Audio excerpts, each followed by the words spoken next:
श्री रामचरितमानस के रचयिता गोस्वामी तुलसीदास जी उत्तर भारत के विदेशी तुर्क मुगल अकबर के शासन क्षेत्र में रहते थे। एक बार अकबर को यह पता चला कि तुलसीदास जी ने किसी मृत व्यक्ति को जिंदा कर दिया है। यह सुनकर उन्हें इस बात पर विश्वास नहीं हुआ और उन्होंने बीरबल से इस बारे में पूछा। बीरबल ने बताया कि उन्होंने रामचरितमानस ग्रंथ लिखा है। वे एक पहुँचे हुए कवि हैं और संत हैं। यह सुनकर अकबर ने तुलसीदास जी को अपने सामने हाजिर होने का फरमान भेज दिया।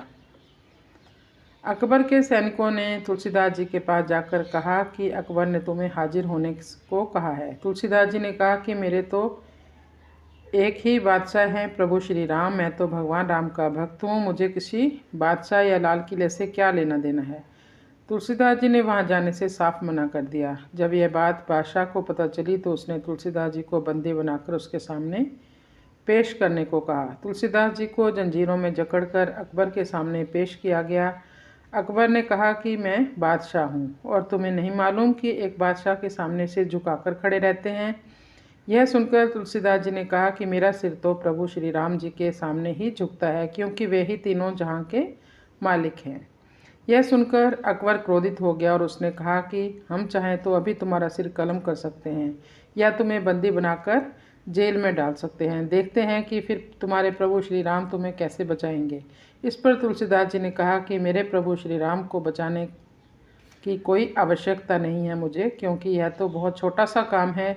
यह काम तो प्रभु श्री राम जी के भक्त हनुमान जी ही कर देंगे। यह सुनकर अकबर और भी क्रोधित हो गया और बोला, सिपाहियों, इस दुष्ट को कारागार में डाल दो।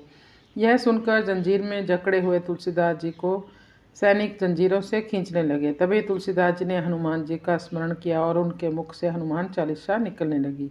अकबर ने पूछा, ये क्या बोल रहा है? तब बीरबल ने कहा कि हनुमान जी से प्रार्थना कर रहा है।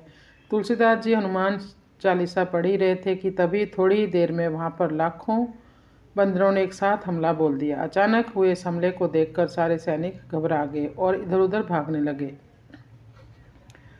अकबर को भी अपनी जान बचाने के ऊपर गलियारी में भागना पड़ा। अकबर ने बीरबल से पूछा, ये क्या हो रहा है? ये अचानक इतने सारे बंदर कहाँ से आ गए? तब बीरबल ने कहा कि महाराज, ये वानर सेना है, तुलसीदास जी की रक्षा के लिए आई है। अब इन बंदरों का गुस्सा तब तक शांत नहीं होगा जब तक हम तुलसीदास जी से माफ़ी नहीं मांग लेते। हमारा यहाँ से बचकर भागना मुश्किल है। हुजूर, आप करिश्मा देखना चाहते थे तो देखिए श्री राम भक्त हनुमान जी का करिश्मा। यह सुनकर अकबर घबरा गया और तुलसीदास जी से क्षमा मांगने लगा। तुलसीदास जी ने कहा कि मैं क्षमा करने वाला कौन होता हूँ? मैं तो अपने प्रभु का दास हूँ। बाद में अकबर ने तुलसीदास जी को सम्मान उन्हें लाव लश्कर के साथ मथुरा भिजवा दिया। कहते हैं कि बाद में हनुमान जी ने तुलसीदास जी के सामने प्रकट होकर कहा कि तुमने मेरे प्रति जो स्तुति पढ़ी है वह अद्भुत है। आज के बाद जो भी इस चालीसा को पढ़ेगा उस राम भक्त की रक्षा के लिए उपस्थित मैं हो जाऊंगा। इस चालीसा को हनुमान चालीसा के नाम से जाना जाएगा। जय वीर हनुमान।